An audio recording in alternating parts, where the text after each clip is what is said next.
So every now and then, I have seen on my page, so many people have tried to contact the new source of supply. Now, for those of you who don't know my page, if it's your first time logging in, my name is Dezobos, and I usually talk about narcissism. So there's usually the element I've discussed before called the new source of supply. And very many times I've seen on my page, very many victims of abuse, after the discard, they have tried to figure out a way how can they contact the new source of supply. And the only thing I want to tell you today in this video, I want to make it very clear, people, you cannot contact the new source of supply. You cannot tell them what you know. You are the one with the narcissist's deepest secrets. So you're not going to sit down with the new source of supply and you're going to tell them what you know. You have got to wait until you feel you should allow them actually to contact you first. But even then, if they contact you, you should make your conversation very limited.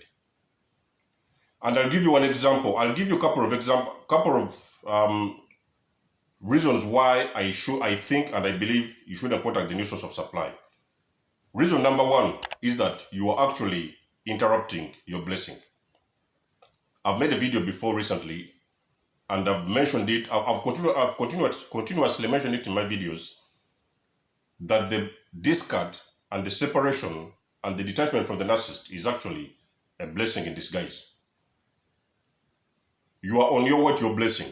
So there is no way you're going to start interrupting the process of your blessing because you are going to tell the new source of supply what exactly is going on with the individuals.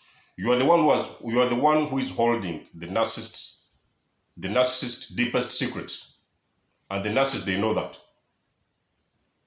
So it is your duty to step out, stay out, detach and completely block each and every contact you have with those individuals, the narcissist including the new source of supply, and do not interrupt your blessing. Reason number two. The reason why you shouldn't contact the new source of supply is the narcissist during the discard process, especially during the discard, as they are preparing to discard you, they are also love bombing the new source of supply. So during the love bombing phase, the narcissist is smearing you to the new source of supply.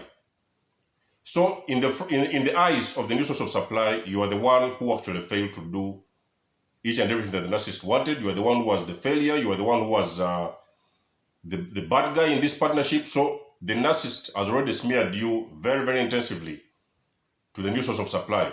And in the eyes of the new source of supply, you are a very bad and a very terrible individual. So it is not your duty to go in there and contact the new source of supply, because in the image the new source of supply has towards you is not a clean image. They have already smeared your name. The narcissist has already spent a couple of months smearing your name. And if you keep on that contact, things are going to end very badly with you. Reason number three why you shouldn't contact the new source of supply is that this kind of conflict, reason number two brings us to reason number three, which may be the conflict. There's a risk of a conflict. Now, remember that you are the old source of supply and the new source of supply. You're fighting for a broken individual, the narcissist. So you have got to remember that in the love bombing phase, the new source of supply doesn't want to hear anything from you. They don't want to hear what you have to say. They don't want to hear your ideas. They don't want to know what you have. They don't want to know what you already know. The only thing they want to see and hear and listen to is the narcissist. So if you keep on engaging the new source of supply, there's a very big risk that you're going to actually end up in a conflict. Because the new source of supply is looking at you as a competition, and vice versa. You're looking at them as a competition, but they're also looking at you as a competition. But you have got to remember, the narcissist has got a lot of, what do they call it? The narcissist has already got a lot of investment in the new source of supply because they are trying to replace you with somebody new. So most of the cases, most of the attention and the validation has gone to the new source of supply. In that case, you are less valuable than the new source. So the narcissist has got most of our attention and validation with the new source of supply. And the new source of supply, in this case, they are looking at you as competition. So if you keep on wanting to engage the new source of supply, things may turn out very badly because they are looking at you as competition. And if you find a case whereby those guys, they they could be harmful, or they could even be dangerous, because like I've always mentioned in my videos, the narcissists, they can just pick anybody on the way. They don't care who they are picking. They don't mind about their history, about their criminal background or whatever. So they could have picked a criminal, and that criminal or whatever, those guys may be dangerous, and in this case, you could be putting yourself in harm's way. So by you getting in there to warn them, to distract them, actually, you're putting yourself in harm's way, because they are not listening to anything you say. They believe you're the competition, and they believe you're the one in their way, and they could do anything to get you out of the way. So you may be risking yourself, you may be risking your life to conflict, or you may put yourself in harm's way. And finally, lastly but not least, the new source of supply is actually a distraction. What are they distracting you from? The new source of supply is distracting you from the narcissist. Remember, if there's no new source of supply, it is going to be easier for you to get hovered back into the relationship. So you should look at this situation, and you should actually take it to your advantage, and understand that this distraction is actually good for you, because now you can be able to go and work on yourself and start healing from this partnership, from this relationship. Start healing and continue healing process, because that distraction is important for you to work on yourself, and to stay out and to work on yourself and to heal. If the new source of supply is not there, if there's no supply in the middle of you guys, between you and the narcissist, you are going to be easily hovered back by the narcissist. The narcissist is going to find their way back into a relationship with you as soon as they can, and they will find you unhealed and very easy to take on or to pick on.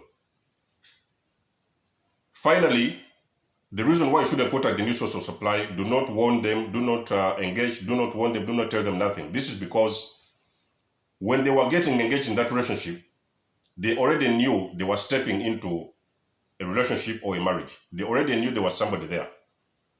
So they knew about you, they knew you were married there with that woman or a man, or they knew you were friends, or they knew whatever. So they already knew what was going on before they came in.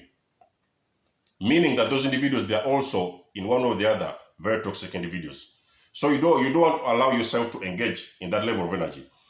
Let them face their karma, because at the end of the day, it doesn't matter how they do it, it doesn't matter how long it takes, they are going to face their own karma, because they have actually engaged in a partnership. They have stepped into the middle of a partnership, a commitment, a long-term commitment for this matter.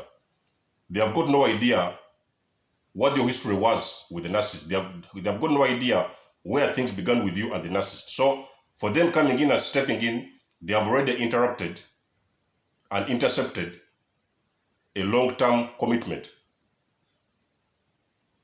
So you do not have to worry about warning them. Let them get in there, let them get their fair share of the narcissist. Let them feel, let them understand, let them experience what you went through. It is not your job. It is not your job to warn them. It is not your job to alert them. It is not your job to tell them what they need to see. They have got to experience this, because narcissistic abuse has got to be experienced. For a person to understand this, they have got to experience it. It does not matter if the new source of supply, they don't have any idea who is a narcissist. Let them enjoy, let them have that fun, let them experience narcissistic abuse themselves. It does not matter when you warn them, things will always turn against you. So it is your job to stay out, step out, remain out of that relationship, and let the new supply and the narcissist carry on with whatever it is they are doing, because either way, karma is going to get back at them. Other than that, people, much love and blessings. It's been a lovely day to talk with you guys. I hope I haven't forgotten something. If I've done, let me know in the section below. Other than that, I'll get back in touch with you soon. Much love and blessings. Denzemo signing out.